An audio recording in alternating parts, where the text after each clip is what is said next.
The galactic summit on the neutral moon Viridia 7 began under a sky streaked with soft violet light. The air inside the great dome was cool and still, scented faintly with ozone from the life support systems.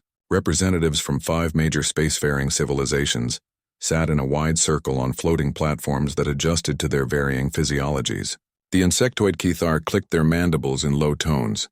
Their chitinous limbs folded neatly. The crystalline valens pulsed with inner light, refracting the dome's glow into shifting rainbows. The amphibious Sarathi rested in shallow pools built into their seats, their gills fluttering slowly. The avian Zenthar perched high on curved perches, feathers ruffled by the gentle ventilation currents. And then there were the humans. Earth's delegation was small, just 4 people, but they carried the weight of a young, fast-growing species that had only reached the stars a century ago. At the center sat Carl Dawson, a man in his late 40s with tired eyes and a calm voice. Beside him was Lena Ruiz, sharp-eyed and quiet, her fingers always moving slightly as if tracing invisible plans in the air. 2 junior aides sat behind them, silent and watchful. The humans wore simple gray uniforms without insignia, a deliberate choice to appear humble. But humility was not weakness, and everyone in the room knew it.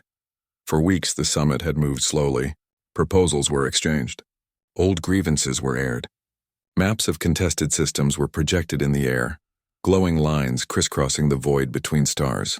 The humans had come with one goal: peace through fairness. They had offered trade routes, shared technology, even joint patrols along disputed borders. But the mood had shifted 3 days ago when the Cathar made their demand. The 3 frontier colonies, Nova Prairie, Elysium Ridge, and Ceres Outpost, must be surrendered to the Kethar Collective, said Elder Vrix, the lead Cathar delegate. His voice was a dry rasp, translated through a small device clipped to his thorax. These worlds were built on resources stolen during your unprovoked expansion. Reparations are not optional. They are justice. Carl Dawson leaned forward slightly. Those colonies were settled on unclaimed worlds, he said, his tone even. No treaty existed.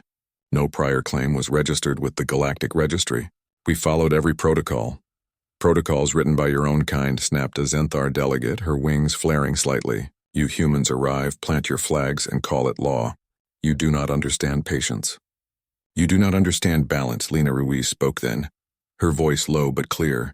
We understand balance. That's why we're here.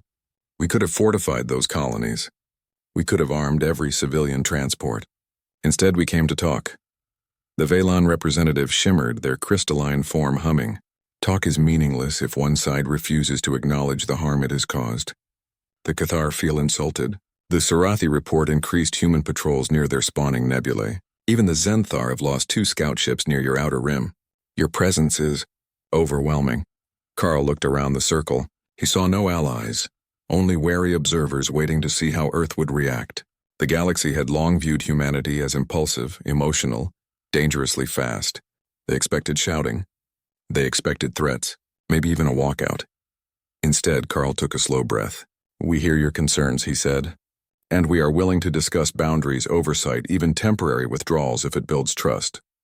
But taking our colonies, homes where children were born, farms were planted, hospitals built, that is not negotiation. That is conquest dressed in diplomacy. Elder Vrix tilted his head, his compound eyes glinting. Then you choose war. No, Carl said firmly. We choose not to be bullied. There is a difference. Silence fell over the dome. The Sarathi bubbles popped softly. The Zenthar shifted on her perch. The valens dimmed slightly as if withdrawing inward. Then one by one, the other species signaled agreement with the Cathar, not because they loved the demand, but because they feared what humanity might become if unchecked. Better to clip their wings now, they thought, before they grow too large to control. Carl felt the decision settle like cold stone in his chest. He had hoped, truly hoped, that reason would win, but the room had already judged them, not by their actions but by their potential.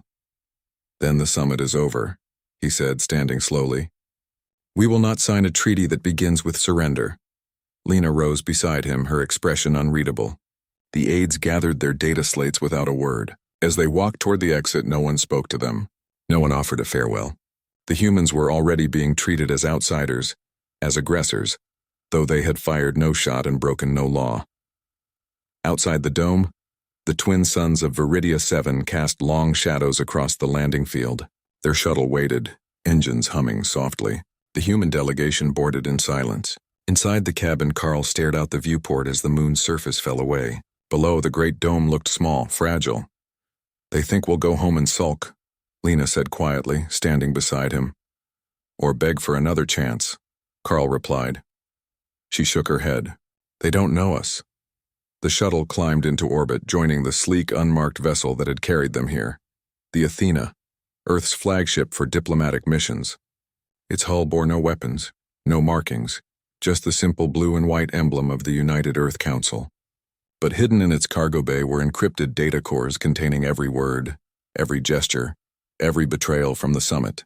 And deep within Earth's command network, protocols were already stirring. Back on Mars Orbital Command, Admiral Paul Grant would soon receive that data. He would read it once, then a second time. Then he would press a single button on his console, activating a plan so secret that even most of Earth's leaders didn't know it existed. But that was for later. For now, Carl closed his eyes and remembered the faces of the colonists on Nova Prairie. Farmers, teachers, doctors, kids who had never known a world without stars overhead. They hadn't asked for this. None of them had. "We tried," he whispered. Lena placed a hand on his shoulder. Trying was never the problem. "They just didn't believe we'd mean it when we said no." The ship turned toward home, its engines burning steady and true. Behind them, the summit continued without humanity. Ahead, the silence of space waited. And somewhere in that silence, the first quiet steps of something vast and terribly human had already begun. Back on Mars Orbital Command, the air was still and cold. The station hung in silent orbit above the red planet, its hull scarred from decades of micrometeorite strikes and emergency repairs. Inside the central war room, Admiral Paul Grant stood before a massive screen showing the Viridia 7 summit feed frozen on the moment the humans walked out. His face was unreadable, but his hands were clenched behind his back. He had watched the entire thing live. He had heard every word, and now he knew what came next. Without speaking, he turned and walked to a secure terminal in the corner of the room. He placed his palm on a scanner, then entered a code known only to 3 people in the entire solar system. The screen flickered, then displayed a single line. "Directive Iron Veil. Activate." Paul pressed yes. Across the Sol system, nothing seemed to change at first. On Earth, people went to work, children went to school, farmers tended their fields. On the Moon, tourists snapped photos of Earthrise. On Ceres, miners hauled ice from deep shafts. But beneath the surface, a machine older than most of them began to wake up. In hidden shipyards buried inside asteroids near Jupiter's orbit, dormant reactors hummed back to life. Robotic arms unfolded from storage, their joints creaking after years of stillness. Cargo drones rerouted from civilian supply lines to military depots, carrying crates marked with no labels. On Luna, engineers who had spent years designing luxury habitats suddenly received new orders. Convert Sector 7 into a weapons integration bay. No questions asked. The public saw none of this. Earth's news networks played cheerful reports about harvest yields, new medical breakthroughs, and the upcoming Lunar Arts Festival. Entertainment channels aired comedies and historical dramas. Social feeds buzzed with memes and celebrity gossip. The galaxy watched, expecting panic or protest. Instead, they saw calm. They assumed humanity had accepted its place as a minor power. They were wrong. Lena Ruiz arrived at Mars Orbital Command 3 days after the summit ended. She wore civilian clothes and carried no rank, but security let her through without question. Paul met her in a small briefing room with no windows. They didn't shake hands. They didn't need to. "They think we're done," Lena said, dropping into a chair. "Good," Paul replied. "Let them think that." He showed her the current status.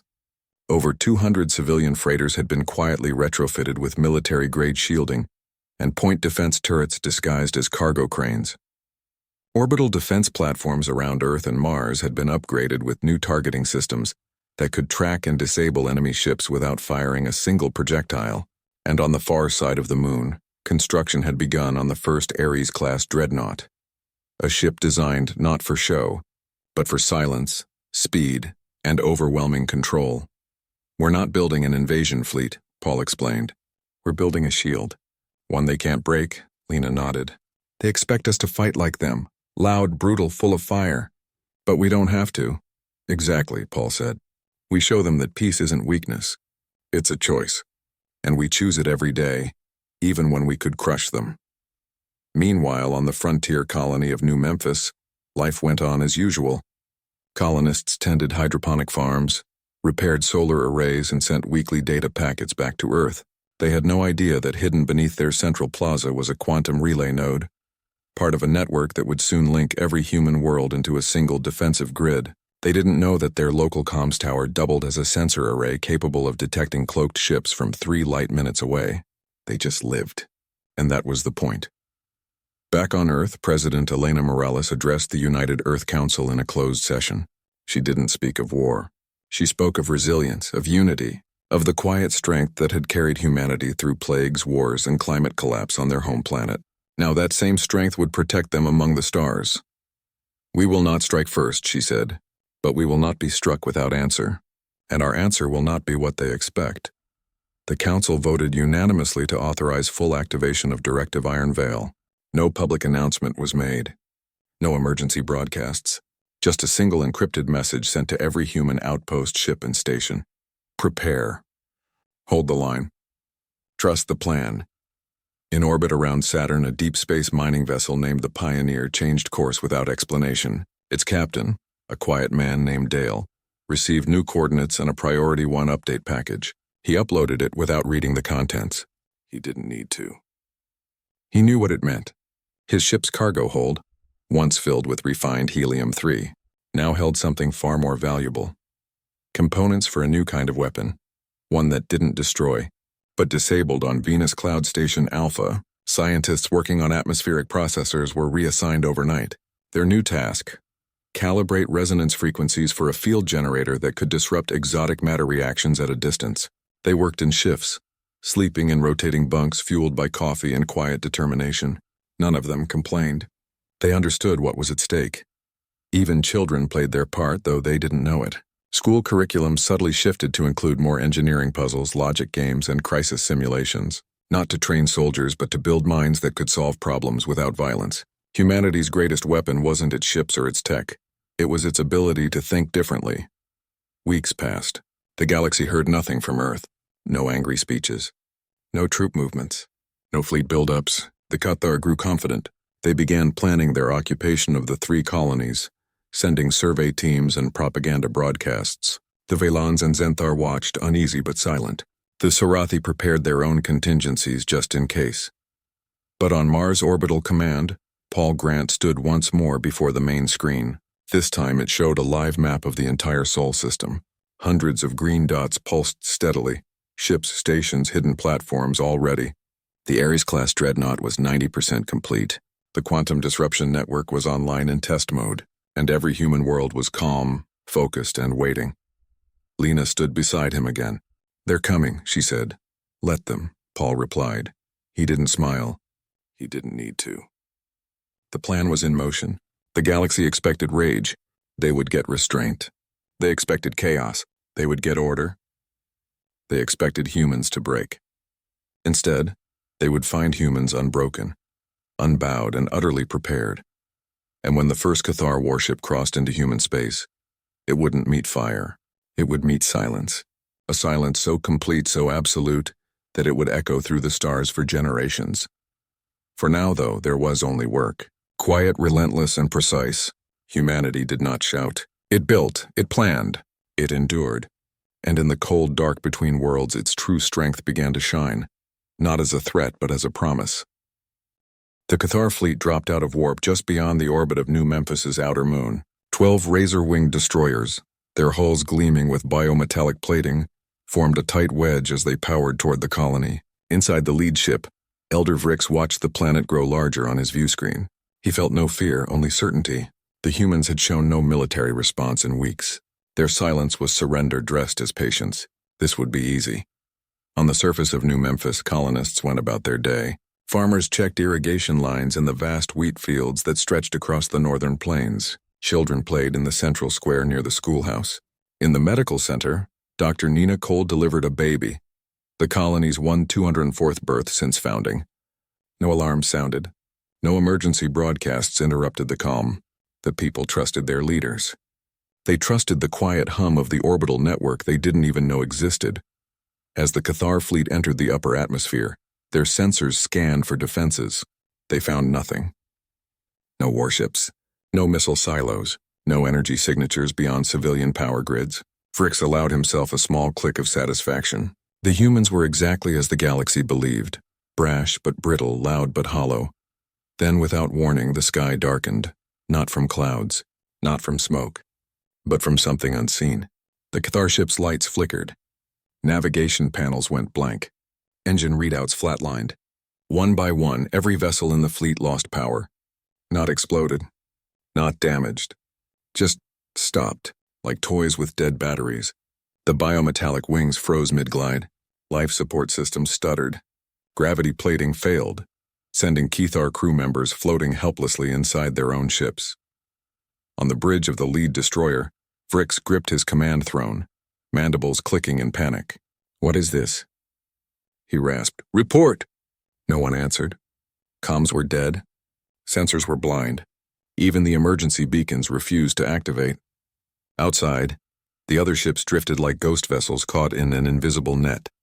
On the ground, colonists looked up in confusion. The sky had gone strangely dim, as if a shadow passed over the sun. But there was no storm. No eclipse. Just a deep, quiet hush. Then a soft chime echoed from every public speaker, every home terminal, every wrist comm in the colony. It was followed by a calm voice. Lena Ruiz's. "Attention, New Memphis. This is United Earth Command. A foreign fleet has entered our space. They are currently disabled. There is no danger to civilians. Please remain calm and continue your day." People exchanged glances. Some smiled. Others shook their heads in quiet awe. They had heard rumors of Earth's preparations, but seeing it in action, so clean, so precise, was something else entirely. High above, hidden in the planet's magnetosphere, 3 orbital platforms powered down their main emitters. These were not weapons in the traditional sense. They projected quantum disruption fields, tuned pulses of entangled particles that interfered with exotic matter reactors, the kind used by every major species for faster-than-light travel and power generation. The fields didn't harm organic life. They didn't melt hulls or rupture shields. They simply made advanced technology stop working, like flipping a switch. The Cathar had no defense because they had never imagined such a thing. Their entire civilization was built on energy dominance. To be rendered powerless without a single shot fired was not just defeat. It was humiliation. Back on Mars Orbital Command, Paul Grant watched the feed from New Memphis with folded arms. Green status lights blinked steadily across his console. All systems nominal. 0 casualties. Mission parameters met. They expected fire, Lena said beside him, arms crossed. We gave them silence. Silence is louder when you're falling from the sky, Paul replied. On New Memphis, a small team of human engineers in unmarked jumpsuits launched a shuttle toward the nearest Cathar vessel. They carried no weapons, only toolkits and universal comms relays. When they docked with the destroyer's airlock, they were met by a dozen armed Cathar warriors, trembling with rage and confusion. The lead engineer, a woman named Jess, held up empty hands. "We're here to restore your life support," she said in clear, slow standard Galactic. "Your oxygen levels are dropping. We don't want you to die." The Cathar hesitated. This made no sense. Enemies did not offer help. Enemies did not care about oxygen. But their commander Vrix finally nodded. Pride had no place when you were choking in the dark. Over the next 6 hours, human teams boarded every disabled ship. They repaired failing systems just enough to keep the crews alive. They shared water. They showed the Cathar how to manually vent heat through emergency ports. They treated minor injuries, all while the colonists below watched the strange ballet in the sky, enemy ships tethered to human shuttles, drifting gently like wounded birds. By nightfall, the Cathar fleet was stable but still powerless. Earth offered them a choice: surrender and be escorted to neutral space, or wait until their ships decayed in orbit. Vrix chose surrender. There was no honor in dying silently. As the human tugs began guiding the Cathar vessels away from the planet, a message was sent to every major galactic capital. It contained only footage: the arrival of the fleet, the sudden blackout, the peaceful boarding, the cooperation. No commentary. No threats. Just facts. On Viridia 7, the Valen Council watched the recording 3 times. Their crystalline forms pulsed with rapid, anxious light. The Zenthar envoy paced her perch, feathers ruffled. The Sorathi delegation bubbled in stunned silence. None of them had seen anything like it. War without blood. Victory without violence. It defied every principle of galactic conflict. Back on New Memphis, Dr. Cole held the newborn in her arms and looked out the window. The sky was clear again. Stars twinkled peacefully. Somewhere up there, humans had faced down an invasion and chosen mercy over might. She smiled softly. On Mars, Paul and Lena stood in silence as the last Cathar ship crossed the neutral boundary. They knew this was only the beginning. The galaxy would not understand right away. Fear would twist what they saw into something darker. But that was fine. Let them fear. Let them wonder. Let them finally see that humanity's greatest strength was not in what it could destroy, but in what it refused to. And as the stars burned cold and distant above, the message was clear. Peace was not the absence of power. It was the mastery of it. The captured Cathar commanders were returned to Viridia 7 in a human transport ship, painted white with no markings. They walked down the ramp under their own power, wearing clean flight suits provided by Earth. No chains, no guards. Just two human medics who handed them data crystals before stepping back. Elder Vrix held one in his clawed hand, still unsure what to make of it.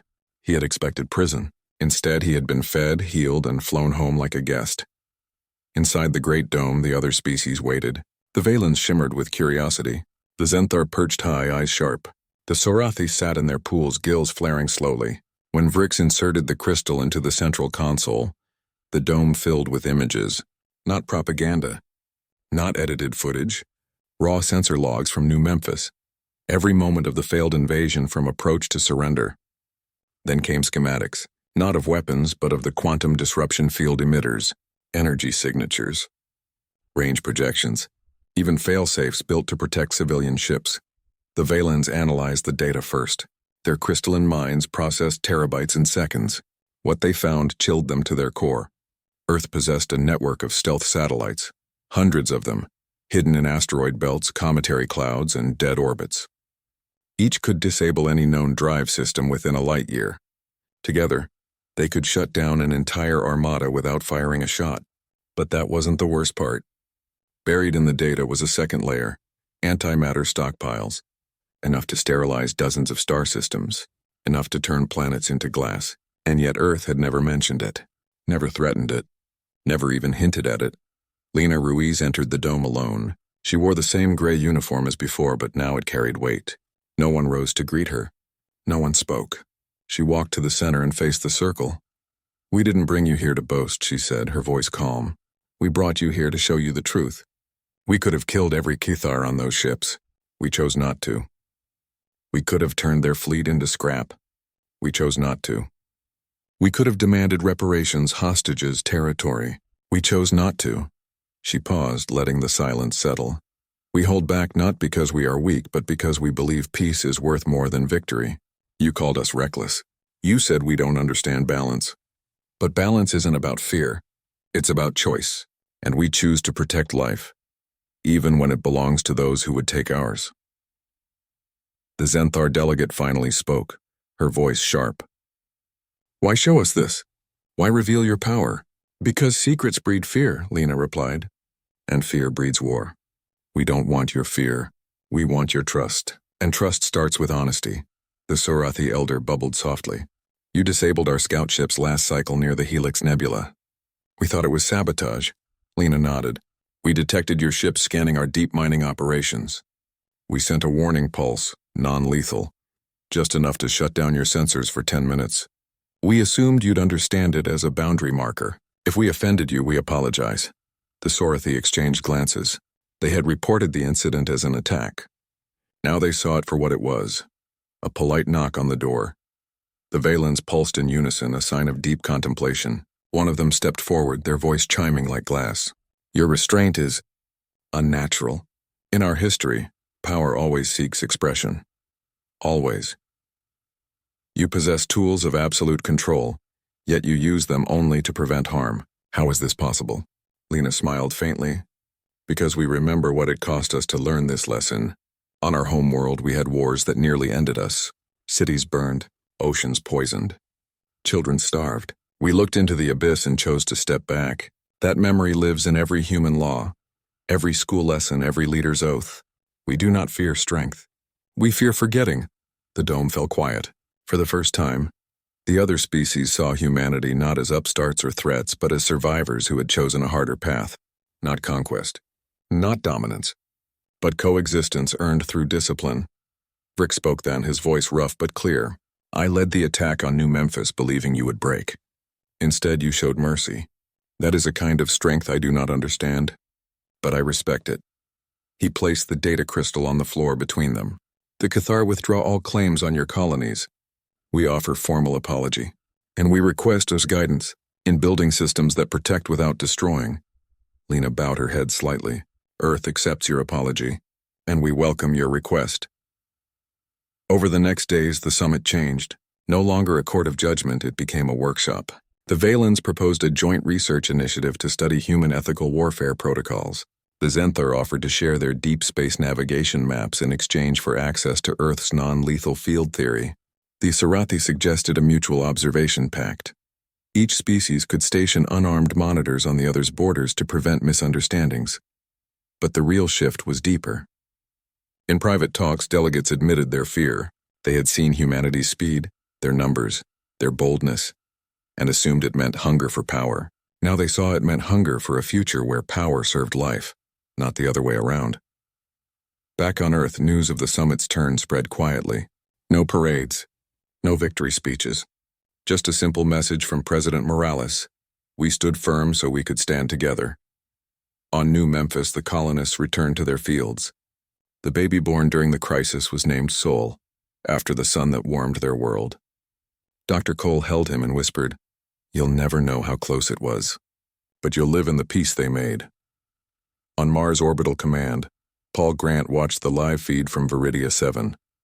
The dome was now filled with shared data streams, collaborative diagrams, even laughter. He turned to Lena, who had just arrived. They finally see us, he said. Not all of them, she replied, but enough. And in that moment, something shifted in the galaxy. Not through force, not through fear, but through the quiet courage of a species that had stared into its own darkness and chosen light. Humanity had not won a war. They had prevented one, and in doing so, they had redefined what it meant to be strong. The stars watched, silent as ever. But now, for the first time, they witnessed a new kind of civilization, one that wielded power like a shield, not a sword. And the galaxy, humbled and curious, began to follow. Months passed after the summit on Viridia 7, and the galaxy changed in ways no one had predicted. The Treaty of Sol was not signed with fanfare or grand ceremony. It was drafted in quiet rooms, reviewed by scientists and philosophers, and ratified by species who once saw each other as rivals. The Cathar returned the mining rights to Nova Prairie, Elysium Ridge, and Ceres Outpost, not as a concession, but as a gesture of goodwill. They even sent engineers to help rebuild a water purification plant, damaged during a sandstorm on Nova Prairie, a small act that spoke louder than any apology. The Valans, ever curious, launched the first joint research station in neutral space. They called it the Beacon of Restraint. Human physicists worked alongside crystalline theorists to study non-lethal defense systems, not to make them stronger, but to make them safer. The goal was not dominance, but deterrence so precise it would never need to be used. Children from Earth visited the station on educational tours, their eyes wide as Valen light dancers showed them how to shape energy fields with thought alone. The Zenthar, once proud and distant, requested observer status in Earth's Defense Council. Their envoy, a sharp-eyed commander named Kayla, spent weeks aboard Mars Orbital Command. She watched how human officers made decisions not by rank alone, but by consensus, by ethics, by asking, should we? Before can we? She returned to her people with a new report. Humanity's strength was not in their weapons, but in their questions. Even the Sarathi, secretive and ancient, opened their spawning nebulae to joint environmental monitoring. Human biologists helped them track radiation shifts from dying stars, while Sarathi elders taught Earth's oceanographers how to read tidal harmonics across light years. Trust grew slowly like coral on a reef, built grain by grain. On Earth, life continued as it always had. Markets bustled. Trains ran on time. Students studied under open skies. But now when children looked up at night, they saw not just stars, but partners. The fear that once hung over every colony had lifted, not because the galaxy had become harmless, but because humanity had proven it could hold the line without crossing it. Admiral Paul Grant retired quietly. He moved to a small house on the Oregon coast, where the ocean met the land in a constant, gentle rhythm. He spent his days walking the shore, watching gulls wheel overhead and talking to neighbors who never asked about his old job. Sometimes Lena Ruiz visited. They sat on the porch with coffee, saying little, watching the tide come in. They didn't need to speak of what they'd done. The peace around them was enough. Lena herself took a new role, not as a diplomat but as a teacher. She traveled to schools across the system. Not to lecture, but to listen. She asked students what peace meant to them. A boy on Ceres said it was clean water. A girl on Luna said it was being able to sleep without sirens. A teen on New Memphis said it was knowing your home wouldn't be taken just because someone stronger wanted it. Lena wrote their answers down. She carried them with her like a compass. Back on Viridia 7, the Great Dome was no longer used for summits. It became a museum of understanding. Holograms showed the moment the Cathar fleet went dark over New Memphis, not as a victory but as a turning point.